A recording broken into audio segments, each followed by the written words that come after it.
Bienvenue à la 31e édition de notre dévotionnel de Good Words.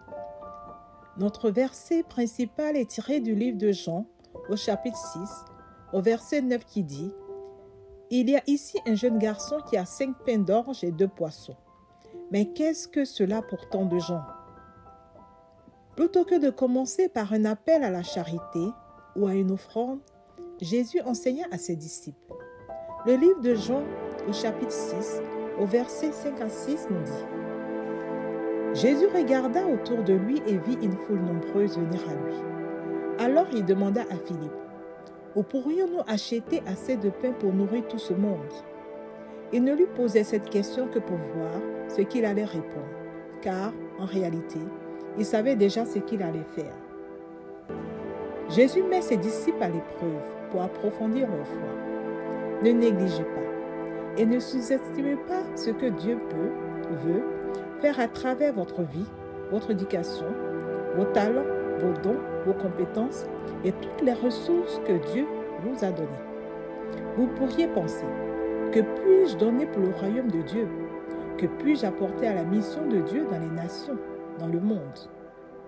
D'où vous êtes, vous pouvez vous abandonner entre les mains de Dieu maintenant et dire d'une manière nouvelle. Ô Dieu, me voici. Utilise-moi pour ta gloire. Là où je vis, où tu le désires, où que tu me conduises, utilise-moi quand tu le veux. Seulement, que ma vie compte pour ta gloire. Soyez prêts. Remarquez les choses qui se produisent autour de vous et préparez-vous à voir Dieu utiliser ce que vous avez pour accomplir des merveilles. Remarquez ce qu'il a fait avec la provision du jeune garçon.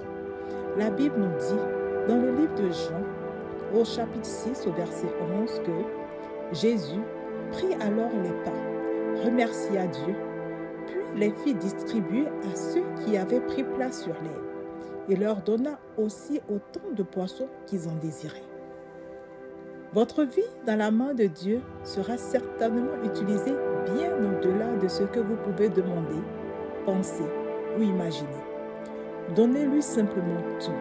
Laissez-le conduire, vous guider, car il sait la meilleure façon de tout utiliser. Il est l'excellent créateur.